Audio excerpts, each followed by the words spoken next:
Байқайым түлкі қуған аңшыдай, сәбең туралы естеліктің қызығымен ұзаңқырап кеткен тәріздімін.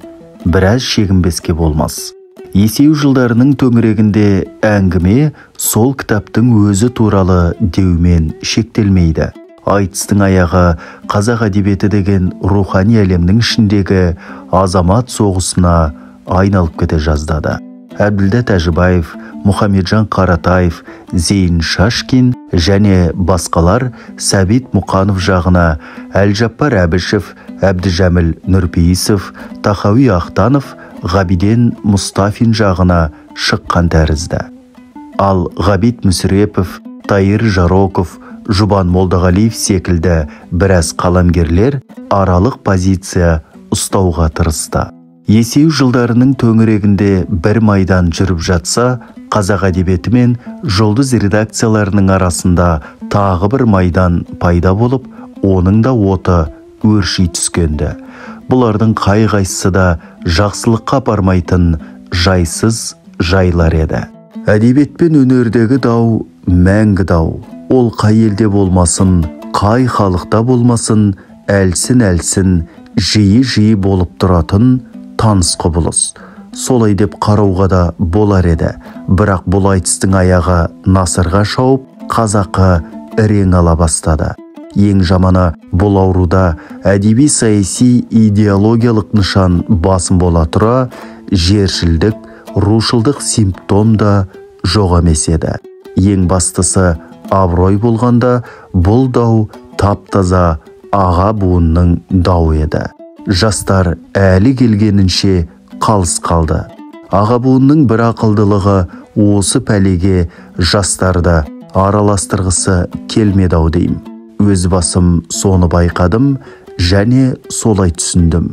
Өйткені менің басымнан сипап, арқамнан қағып жүрген сәбеңде қолынан келгенше өсіріп, жауапкершілік жүктегісі келіп жүрген Ғабиден Мұстафинде, Қадыр, осы сен қалай ойлайсың?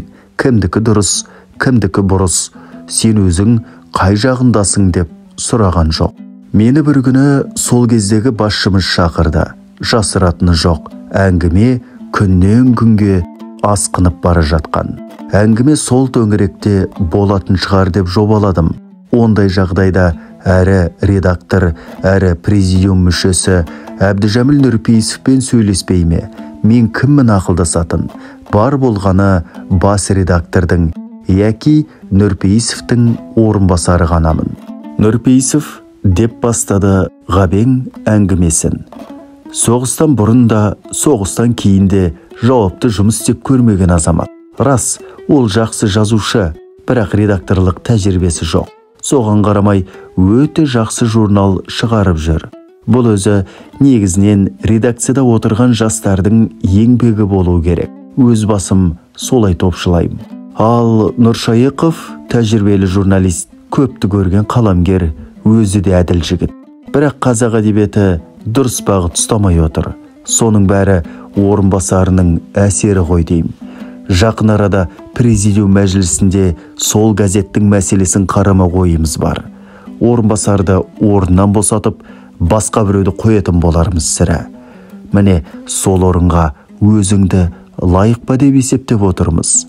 Бұл негізінен менің ұсынысым. Қалай қарайсың? Ғабияу, мен сол жұлдызға үйреніп қалдым ғой. Жақсы жазушы болсам деген адамға газеттен көрі журнал дұрыс емес пе? Бір орынбасарлықты бір орынбасарлыққа айырбастағанда не табам? Мен бірдеңе табасың деп отырған жоқпын. Тапсаң мені ғана табасың. Жақсы бастамаларыңды қолдаймын. Біздің буын қартайып келеді. Баяғылардың тілімен айтқанда, біздер базардан қайтсақ, сіздер базарға бара жатқан жансыңдар. Үйреніңдер. Әдебиеттің тізгінін сендерге тапсырмағанда кімге тапсырамыз? Мен сені сыртыңнан қадағалап жүрмін. Өткен әдебиеттің жылдық қорытындысында поэзияда жақсы, тіптен жақсы баяндама жасадың. Мұндай мадақтауда менің аузымнан кез келген кісі ести бермейді. Шынын айтсам, сен өзіңде, сенің жазғандарыңда маған ұнайды. Өмір баяныңмен таныстым. Әкең 2-ші жылы туған. Менің түйедей құрдасым екен. Сен де менің қайратыммен шамалассың, менің көңілімді қалдырма. Айтқаныммен келіс. Ал менен сұрайтының болса, сұра. Қандай өтінішің бар? Орындайын. Ғабе, шынын айтар болсам, сол жер маған ұнамайды. Әйтсе де әкең деймін деп отырсыз ғой. Мен де сізді әкемдей көрем. Әкенің бетін қайыруға болмайды, саудаласайын деп те отырғам жоқ. Құдай сақтасын. Дегенмен бір өтініш айтайын. Үйге, пәтерге мұқтажбын. Небәрі 28 шаршы метр қуықта 2 бөлмеде тұрып жатырмыз. Жазу үстелін қоятын жерім жоқ. Өзі суық, баламыз ауруханадан шықпайды. Үй бөліп жатырсыздар ғой. Мені де ескерсеңіздер дедім, қысыла-қысыла. Ғабең бірден үнсіз қалды. Аяқ астынан бір нәрсені бүлдіріп алғандай өзім ыңғайсыздандым. Күнге күле қарасаң, көйлегіне жамау сұрайды демекші, менен сұрайтының болса сұра, қандай өтінішің болса да айт дегесін, жақсы ниет білдіргенін пайдаланып сұрай салып едім, ұят болды ау. Қап деп өкініп қалдым. Ғабең үнсіздігін бұзып, мен өзім сертке берік адаммын. Сөзбен ісім қайшы келіп қалмаса екен деп алаңдап жүрем. Кеше ғана осы пәтер мәселесіне байланысты арнайы комиссия құрып, бәрінде әділ шешіңдер, өздерің шешіңдер деп тапсырма бергем. Бір күн өтпей жатып, сол комиссияның шаруасына араласа кетуді қолайсыз көріп отырым. Бірақ сайтан түртті ме, періште түртті ме, не сұрасаң да орындайым дегенді айтып қалдым қой. Бұл сөзімнен де қайтуға болмайды. Орындайын. Өзіңе неше бөлмелі пәтер керек еді? Қай қабаттан алғанды қалайсың деді Ғабең бір шешімге келіп. Мен әрине Қазақ әдебиеті газетінің редакторы болам деп қуанған жоқпын. Ал орынбасарлығы кім болса сол бара алатын жай жұмыс емес пе? Мен баспана мәселесін шешіп алатын болдым деп қуандым. Бірақ мұның бәрі іске асқан жоба емес, қиял ғана болатын. Көп кешікпей Қазақстан Жазушылар Одағының президиумы жоспарлы мәжілісін өткізді. Мәжілісте Қазақ әдебиеті газетінің жұмысы талқыланды. Газеттің бас редакторы Әзілхан Нұршайықов қатынасқан жоқ. Іс сапарда жүреді. Біреулердің айтуына қарағанда әдейі кеткен. Газеттің мәселесі редакторсыз талқыланбайды. Шынында да Әзекеңнің бұл әрекеті тактикалық әрекет болуы керек. Бірақ оның жоқтығына қарамай, президиум оның орынбасарын тыңдады, талқылады. Талқылағанда да қатты талқылады. Жекен Жұмахановты жүндей түтті. Бейшараның түгін қоймады. Газеттің жұмысын қанағаттанарлықсыз деп тапты. Жекен Жұмаханов орнынан босатылсын, оның орнына Қадыр Мырзалиев тағайындалсын деп шешім қабылдады. Бірақ іс мұнымен біте қойған жоқ. Керісінше өрши түсті. Әзілхан Нұршайықов іс сапардан орала сала дау қайта басталды. Мен екі оттың арасында қалдым. Әйтсе де түсінісіп алайық деп Әзекеңе кірдім. Өзі де бәрінен жақсы хабардар ғой. Бірақ мен де тәптіштеп айттым. Ол кісі маған: Қадыр, менің сенде ешқандай шаруам жоқ, қарсылығым да жоқ. Президиум шешім қабылдаған екен, соның негізінде келде отыр, орның бос, өзіңді күтіп тұр деді. Бұрында ренжісіп көрмеген тату тәтті жандарымыз сыпайы сөйлесіп, сыйласып, тіл табысқандай болдық. Бірақ мен жұлдыздың жұмысынан бас көтермей, көптен бері демалыс ала алмай қажып жүредім. Әзеке, бөлісе алмайтын түкте жоқ. Алдыңыз жайлы болғанмен дініңізге берік адамсыз. Тізе қосып, тіл табысып, тәуір жұмыс істесетін шығармыз. Мен сізге жақсы көмекші бола алам ғой деп ойлаймын. Бір ғана өтінішім: жұлдыздағы демалысымды алып, бір айдан кейін келейін. Жақсы, солай-ақ болсын деді Әзекең. Әңгімені осы арадан үзе тұрғым келеді. Өйткені Әзекең өзінің кейініректе жазған естелік кітабында екі көзін тастай жұмып, Қадыр Мырзалиев партияда болмағандықтан оны орталық комитет бекітпеді депті. Бұл енді қып-қызыл өтірік. Қып-қызыл өтірік деймін-ау. Өтірік болғаннан кейін оның сарысы не, қызылы не, көгі не, қарасы не, өтіріктің бәрі бір өтірік емес пе? Шынын айтар болсақ, мүлде олай емес.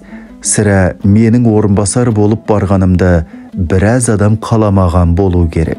Сондықтан менен құтылу үшін түрлі жолдар іздеп, ақыры редактордың орынбасары деген қызметті қысқартып тынды. Ол кезде штат қысқарту деген мода болатын. Соны жақсы пайдаланды. Ал егер мені коммунист емес деп бекітпеген болса, басқа бір партия мүшесін бекітер еді ғой. Өйтпеді. Ол орынға ешкімді де алмады. Бұл бір дәлел. Екінші дәлел, Қазақ әдебиеті газетінің де, Жұлдыз журналының да орынбасарлары орталық партия комитетінің номенклатурасына жатпайтын. Жатқан болса, мен Жұлдыз журналында қалай бас редактордың орынбасары болып бірнеше жыл қызмет еттім. Сонымен солапаң байға тиіпті, некесін орыс қиыпты дегендей, орталық партия комитеті ешкімнің де көңіліне қараған жоқ. Ғабиден Мұстафин арыз жазып өз еркімен орнынан кетті. Нұрпейісов пен Нұршайықовқа партиялық сөгіс жарияланды және жұмыстарынан босатылды. Жұлдыздың жаңа редакторы болып Сырбай Мәуленов тағайындалды. Менің орныма Яки Сырбайдың орынбасары болып Ісләм Жарылғапов бекіді. Қазақ әдебиетіндегі мен баруға тиіс орынбасарлық орын штат ретінде қысқартылды. Мен жұмыссыз қалдым. Басқалардың жөні бөлек, біреу артық, біреу кем жазаларын алды. Ал Мырзалиевке обал болдау, қосақ арасында босқа кеттау деген бір адам жоқ. Кеңестік гуманизм міне осындай болатын. Жә, жұмысты қойшы. Ғабиден Мұстафин уәде берген пәтер де далада қалды. Сөйтіп еңбек ақысыз 6 ай үйде отырдым. Жетім қозы тасбауыр, түңілерде отығар. Түңілуін түңілдім, бірақ отығып жартпадым. Бар өшімді қағаз бен қаламнан алдым. Жұмыссыз қалдым деп отбасыма айтпадым. Жұмысқа кеттім деп ертемен кетіп, жұмыстан келдім деп кештеу оралып, негізінен кітапханада жүрдім. Еңбек ақымды кезінде әкеліп тұрдым. Сол жылдары мен достарымның достығынан кейде зиян көремін. Қыздың қою бұрымындай тарқатыла беремін. Қастарымның қастығынан кейде пайда көремін. Қыл шылбырдай бір шыңғырмай ширатыла берем деген шумағымды тіршілік кредасына айналдырдым. Бұл тек өлең емес, тек романтика емес, өмір шындық еді. Жұмыссыз өткен 6 ай қиянатшыл дүние мені қатты шынықтырды. Ең бастысы мені өмір дұрыс сабақ алуға, кемістікті жетістікке айналдыруға, көлеңкені шуаққа, өшпенділікті кешірімге айналдыруға, қысқасы мыстан алтын жасауға үйретті. Бұл әрине үнемі қолдан келе бермейді. Бірақ менің осы әрекетімнен, осы философиямнан нәтиже шықты. Менің уақытша жеңілісім ғұмырлы жеңіске, қайсарлыққа айналды. Оған дәлел менің өнімді шығармашылығым, жинаған абыройым. Мен өзі о бастан байлық, билік, даңқ мәселесіне күдікпен қарап үйренгем. Ол оқудың, ізденудің нәтижесі емес, жетімдік мектебінің жемісі. Нағыз жазушы жетімнен шығады деген екен Эрнест Хемингуэй. Сол сөздің жаны бар. Менің бірінші кітабым әліппе болған жоқ. Адамдардың қас-қабағы болды. Өзгелердің қас-қабағын оқи білген балаға Қытай иероглифінің өзі түк емес. Әйтсе де, адам қанша мықты болғанмен, өмір одан гөрі мықтырақ. Есеңгіретіп кеткен кездері де аз емес.